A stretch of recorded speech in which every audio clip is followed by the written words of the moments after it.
इस चैनल में जो भी डिस्कशन हम कर रहे हैं उसमें कोई भी इन्वेस्टमेंट रिकमेंडेशन नहीं है। जो भी कंटेंट्स ऑडियंस देख रही है वो सिर्फ उनके एजुकेशन और अवेयरनेस के लिए हैं।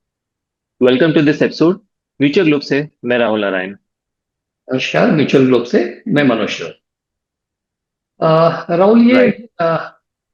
अभी जो यूएस और इजरायल ने अटैक किया है ईरान पे 28 ऑफ फरवरी को, और फिर ईरान रिटेलिएट कर रहा है, तो सारा सब उथल पुथल है। इमीडिएट मतलब एडवर्स चीजें तो है, होंगी ही होंगी, बट कुछ चीजों जो बिल्कुल पिन पॉइंट तुम कर सकते हो इस जियो पॉलिटिकल सिनेरियो की वजह से, वो क्या लगता है जिससे बहुत एडवर्स इम्पैक्ट पड़ेगा? राइट, तो सबसे ज्यादा तो ऑयल पे ही इम्पैक्ट पड़ेगा और ऑयल के प्राइसेस शूट अप कर भी गए हैं, क्योंकि जो स्ट्रेट ऑफ हॉर्मूज है जिसपे कि ईरान का काफी अच्छा कंट्रोल है, और वहां से आई डोंट नो कितना 20-30% एलएनजी और ऑयल पास होता है, तो उसको वो कंट्रोल करते हैं और अगर चाहें तो वहां से रोक भी सकते हैं और मतलब उसकी सप्लाई अफेक्ट हो सकती है। तो सबसे पहले तो जो ऑयल पे इफेक्ट पड़ेगा, और जितनी भी इंडस्ट्रीज ऑयल से लिंक्ड हैं जो भी कंज्यूम करती हैं, अगर ऑयल का प्राइस बढ़ेगा तो उनकी कॉस्ट बढ़ेगी।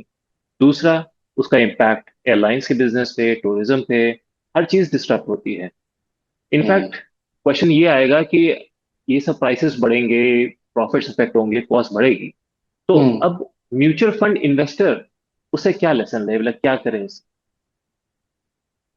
क्योंकि ये तो जनरल है, नो ब्रेनर की सब डिसरप्ट होगा। अब पॉइंट ये है कि और उसमें हम और आप एक कॉमन सिटीजन, कॉमन इन्वेस्टर कुछ कर भी नहीं सकते हैं कि भाई यूएस क्या करे या ईरान क्या करे।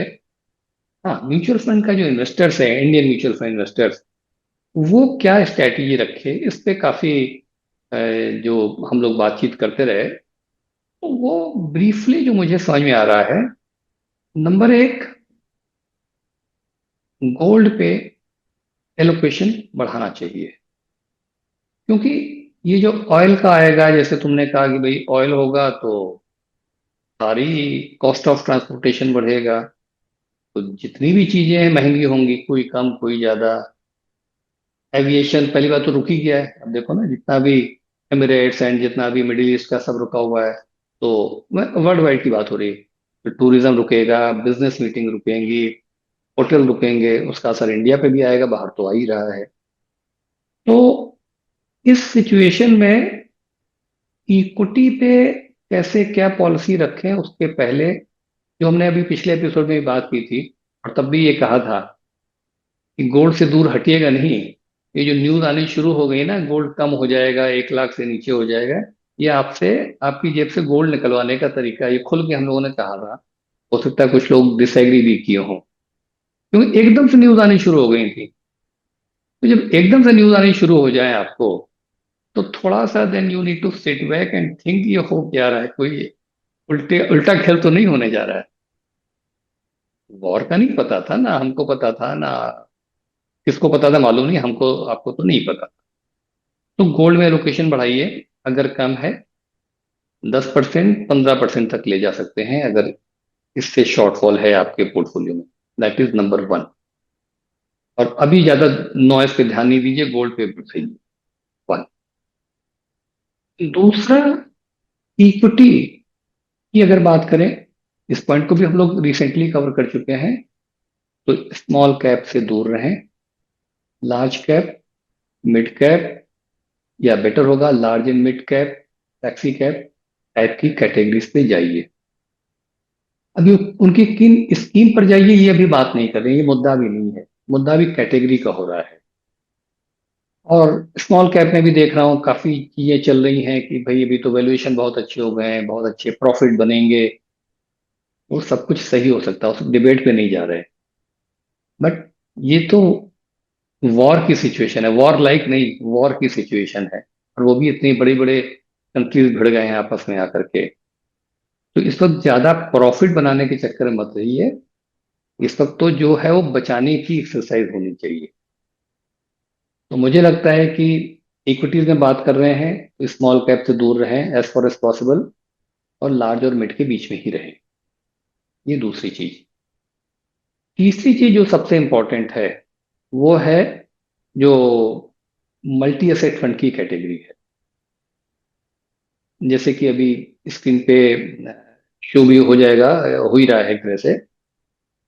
देखिए मल्टी एसेट क्या कर रहा है, multi asset scheme comprises of equity, debt, precious metals like gold, silver, थोड़ा बहुत वो कुछ डेरिवेटिव टाइप करके कोशिश कर रहे हैं, जो और भी कुछ मेटल्स हो सकते हैं लेने की, जो भी with in Indian regulators possible है। कुछ लोग रीट्स और इन्वेट्स में भी कर रहे हैं। पॉइंट ये है कि क्या चलेगा, आज की डेट में किसी को कुछ नहीं मालूम है। आप बोले इक्विटी चल जाएगा, हो सकता है चल जाए भाई, पेंडेमिक के बाद में लग रहा था खत्म इक्विटी, इक्विटी तो बढ़ गई। डेट में क्या हो जाएगा, मेटल में क्या हो जाएगा, लेकिन आम इन्वेस्टर कैसे समझेगा? नेचुरली हमसे बेहतर वो म्यूचुअल फंड की ट्रेजरीज के बड़े बड़े फंड मैनेजर हैं। हम एक चीज समझेंगे, हमें लगेगा नहीं इक्विटी ठीक नहीं है तो हम इक्विटी से बेचेंगे, कैपिटल गेन बुक करेंगे, डेट में चले जाएंगे। फिर डेट ठीक नहीं लगेगा तो हम गोल्ड चले जाएंगे, गोल्ड ठीक नहीं लगेगा तो हम रीट्स और इन्वेट्स को ट्राई करेंगे।